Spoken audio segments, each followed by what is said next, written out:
साल 2019 का लोकसभा चुनाव था। हर तरफ राजनीतिक गहमागहमी थी और इसी बीच यूपी में बीजेपी को रोकने के लिए दो धुर विरोधी पार्टियों ने हाथ मिला लिया। बात हो रही है बीएसपी और एसपी की। हालांकि ये गठबंधन ज्यादा दिनों तक चला नहीं, कुछ महीने ही चला और उसके बाद 2019 के चुनाव नतीजे आए और गठबंधन टूट गया। फिर एक दूसरे पर साथ छोड़ने के आरोप लगाए गए।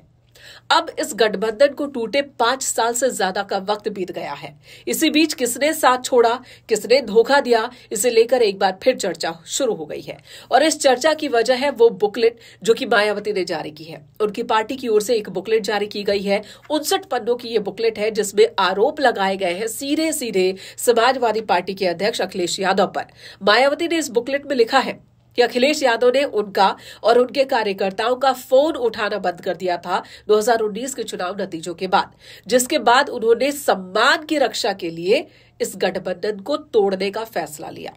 हालांकि अखिलेश यादव का अपना जवाब है। उन्होंने इस जवाब में क्या कहा है, इस बुकलेट में और क्या क्या बातें लिखी हुई है, ये मैं आपको बताऊं उससे पहले ये तस्वीर देखिए। इस तस्वीर की बहुत चर्चा हुई थी।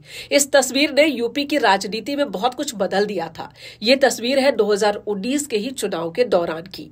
ये तस्वीर एक चुनावी मंच की है जिस पर बीएसपी अध्यक्ष मायावती मौजूद है, समाजवादी पार्टी के अध्यक्ष अखिलेश यादव मौजूद है और साथ में है डिंपल यादव जो मायावती के पैर छू रही है।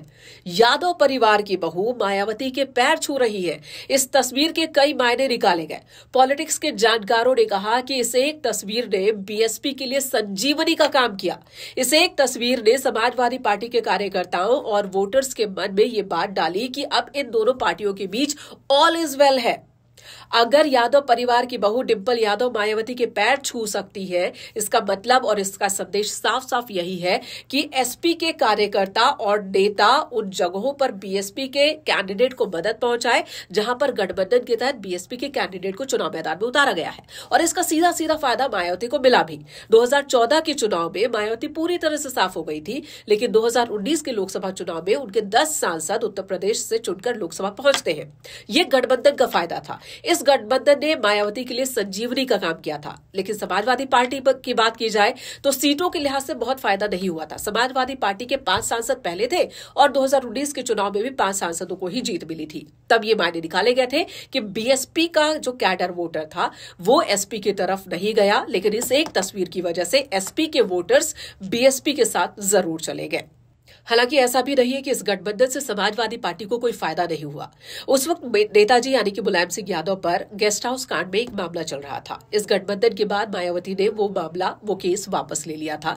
यानी कि नेताजी जो कि अपनी राजनीति की आखिरी पारी खेल रहे थे, आखिरी मौकों पर केस गेस्ट हाउस कांड जिसकी वजह से उन्हें बहुत बदनामी हुई थी, किरकिरी झेलनी पड़ती थी बार बार, वो केस उनके नाम से वापस ले लिया गया था। एक फायदा समाजवादी पार्टी को सीधे सीधे तौर पर यह हुआ था। लेकिन जैसे ही चुनाव के नतीजे आए, गठबंधन टूट गया। एक दूसरे पर गठबंधन तोड़ने का आरोप लगाया गया। वही आरोप एक बार फिर से शुरू हो चुके हैं। अखिलेश यादव कह रहे हैं कि फोन हमने नहीं उठाया, यह आरोप गलत है। दरअसल फोन मायावती ने नहीं उठाया। वो तो ये भी कह रहे हैं कि जिस दिन गठबंधन टूटने का ऐलान हुआ था वो एक ही मंच पर थे। बीएसपी और एसपी के कार्यकर्ता एक मंच पर थे, लेकिन उन्हें इस बात की जानकारी तक नहीं थी कि आज ही गठबंधन टूटने वाला है। और जब उन्हें इस बात की खबर हुई तो उन्होंने मायावती को फोन किया, लेकिन मायावती ने फोन उठाया नहीं। देखिए किस तरह से अखिलेश अब सफाई दे रहे हैं।